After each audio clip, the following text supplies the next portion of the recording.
What's up, Tumnad lectures? In this video, we are looking at what we call the Bile system. Mainly, we are focusing on what we call the bile. If you find it helpful at the end of it all, please make sure you like the video, comment down the comment section, and subscribe. Subscribe. Let's go ahead and get started. Okay, so now you're going to be following these kind of objectives. In the previous video, we looked at the anatomy of what we call the biliary system. Now we looked at the organs of the biliary system. We looked at the main function of the biliary system. Today we are now focusing on what we call the bile. We shall look at what we call the components of bile, and even also shall talk about what we call the bile flow. Okay, so now first thing first, we need to first understand what is bile. Okay, so now bile is going to be that yellowish green fluid which is going to be secreted by what we call hepatocytes, which are what we call the liver cells. Okay, and this bile is going to be flowing through a couple of ducts until it gets excreted in what we call the duodenum. Okay, so now that is what we call the bile. So now we have said that the bile is going to be that yellowish, is going to be what we call a yellowish green. Okay, it is a yellowish green fluid which is going to be secreted by what we call the hepatocytes. Okay, and the main function of this kind of the fluid, the main function of what we call the bile is going to be what we call the main role is going to be emulsification. Okay, is what we call emulsification. Okay, and when we talk of emulsification, we are meaning we are breaking large fat globules into tiny fat globules that can easily be digested chemically by what we call the pancreatic lipases. Okay, so now emulsification of fats is going to be a mechanical digestion process. It is such another beautiful thing. So now let's go ahead and see what are some of those components that make up what we call the bile. Okay, so now the most super very important component of bile, which you should not forget, super very important, is what we call the bile acids. Okay, is what we call the bile acids. We have a lot of them. We have what we call the cholic acid. We have what we call the chenodeoxycholic acid. Super very important. So look at that one later. In the next video, we are going to looking at how the bile acids are going to be synthesized. Okay. And then another big component of what we call the bile is going to be the bile pigment, but this one primarily we're going to be focusing on what we call the bilirubin. Okay, the bilirubin, and even also what we call the biliverdin, and these are the bile pigments that are going to be giving the yellowish green color of what we call the bile. So the bile pigments give the color of what we call the bile. Okay. And then another very big component is what we call cholesterol. Okay, is what we call cholesterol. Super very important. And of course, excess cholesterol is going to be excreted as part of bile. Another one is going to be super very important, which we call phospholipids, phospholipids. Okay, phospholipids, like for example the lectins. Okay, the lectins going to be one of the clearest example of what we call the phospholipids. Okay, and then another one is going to be what we call water. Okay, is what we call water, and of course water is going to be constituting the biggest percentage of bile, approximately around 95%. Around 95% of the bile is going to be water. Okay, and then also another kind of the component of what we call the bile is going to be what we call electrolytes.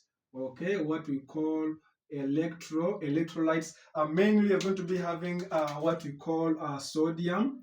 Okay, sodium. You're going to be having what we call calcium. We have what we call potassium. We have what we call the bicarbonate ions. Okay, so now the bile is going to be containing the bicarbonate ions that are super very important in what we call neutralizing some of the acidic chyme, which is going to be a very important to make sure that the duodenum has a favorable pH for what we call other pancreatic digestive enzymes. Then we also have some other components which we call the xenobiotics. So now, but super very important. Do not forget the following, especially the bile acids, the bilirubin, the cholesterol, phospholipids. Super very important. Okay. So now, having looked at the components of what we call the bile, let's go ahead and see how this bile is going to be flowing throughout what we call the biliary tree. Okay.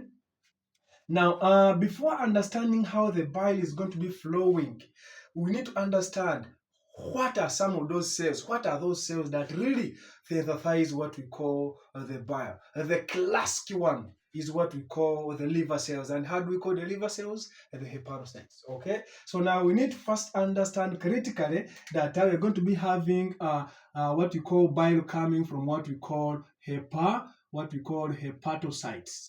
Okay, what we call hepatocytes. So now it is the hepatocytes that are going to be synthesizing or that are going to be producing what we call the bile. Okay, so now after the hepatocytes have made the bile, they will now start flowing out. You know, the bile, we have these kind of the ducts which are just on the apical surface of what we call the hepatocytes. Okay, so now these are going to be the first tubes where our bile is going to be landing. You know how these tubes are called?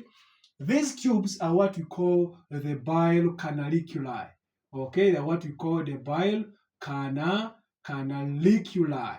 Okay, the bile canaliculi. So now these are going to be the first kind of the ducts that are going to be able to receive the bile first from the hepatocytes direct. Okay, so now when you have now these bile canaliculi, a couple of them, they're going to be now uniting to form some other kind of these canals. You know how these canals which are going to be formed?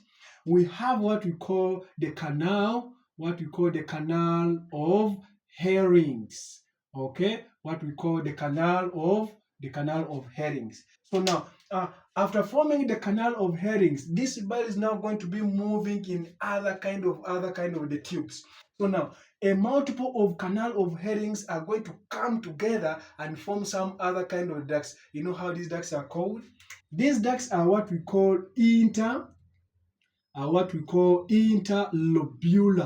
Okay, are what we call interlobular ducts. Okay, and of course, when we talk of interlobular ducts, you need to know that these ducts are going to be residing within what we call the liver lobule. Okay, and then we are going to be having a multiple of interlobular ducts coming together to form some bigger kind of the ducts. You know how these ducts are called?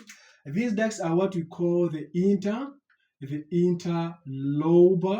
interlobar ducts. It means that we are now forming bigger kind of the ducts which are going to be independent in what we call the lobes of what we call the liver. So now, if we have the interlobar ducts, multiple of them are going to be coming together. Multiple of them are going to be coming together to form what we call the right and then also the left hepatic ducts. Okay, so now multiple of interlobar ducts from the right lobe, left lobe are going to be now combining together to make bigger ducts which we call the right and then the left hepatic duct. So now from there we are going to be forming what we call the right and then also the left hepatic ducts. Okay, so now from there, after forming the right and then the left hepatic ducts, they'll eventually come together to form what we call the common hepatic duct. Okay, they'll come together to form what we call the common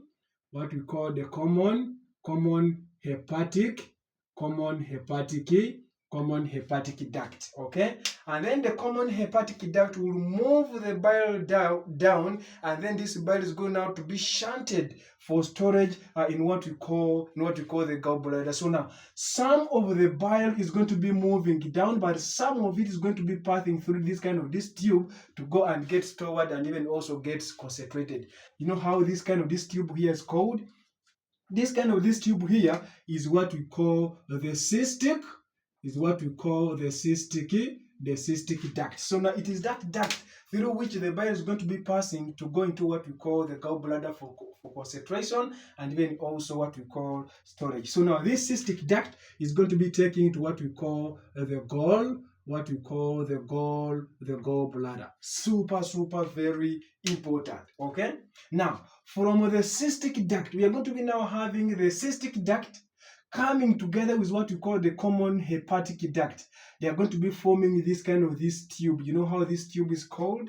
This tube here is what we call the common, the common bile, the common bile duct. Okay, so now our bile now has reached in what we call the common bile duct. So now this one here is going to be now our common bile duct. Now the common bile duct will actually move down and then unites with this sac of this tube which is residing within what we call the pancreas. This is going to be the main pancreatic duct. Now, our common bile duct is going to be coming together to form what we call the hepatopancreatic duct, or what we call the ampulla of Vater. So now, the common bile duct will now come together with the main pancreatic duct to form what we call the hepatopancreatic ampulla, or even what we call hepatopancreatic duct. Super very important, meaning that here we are having now the duct from the duct having what we call bile, and even also the duct having what we call the pancreatic digestive juice. When they come together, they form what we call hepatopancreatic duct, or even what we call the ampulla of Vater. Okay, so now from there, now our bile mixed up with what we call the pancreatic digestive juice are going to be coming here, and then they have to pass through this structure here. Super very important. If this structure doesn't open, our bile pancreatic digestive juice will not flow out into what we call this structure which I'm about to talk about. So now this structure here that allows the passage of bile and other the pancreatic enzymes is what we call the sphincter of Oddi. Okay, so now we are going to be having what we call also the bile passing on what we call the sphincter, the sphincter of Oddi. Okay, so now a sphincter of Oddi is going to be that kind of a super regulator of how much of what we call the bile pancreatic digestive enzyme should flow on this this structure. So now this structure is going to be now our last of the flow of bile, which is going to be receiving what we call the bile all the way up from what we call the liver. You know how we call this this structure that receives the bile? This structure here is what we call the small intestine, but particularly the first segment of the small intestine. You know how we call the first segment of the small intestine? This structure here, where our bile has to enter first, is what we call the duodenum. Okay, is what we call the duodenum. Okay, so now the duodenum is going to be now the receiver. Okay, is going to be now the receiver. The receiver of bile, and even also the pancreatic digestive enzymes. Okay, so now this is going to be now the order of bile flow direct from the hepatocytes until it flows down into what we call the duodenum. And of course, in the duodenum, it is going to be aiding in what we call emulsification of fats as the main function of what we call the bile. Okay, so now we have talked about a lot of things concerning bile, the components. In the next video, we are going to be focusing on how these hepatocytes, how exactly do they make what we call the bile. Okay, that's going to be our main video, which is going to be coming next. Okay. So now, Tumnad, I have talked a lot of things, and if you think whatever I've talked is making sense, is adding to you, you are benefiting, please support me. And that one can be done by a couple of means. You just like the video, comment down in the comment section. You can share this video to someone else whom you think is so much in need of this video. And of course, don't forget at the end of it all, subscribe. Thank you very much for watching. It has been Tumnad as always. Until we meet next time.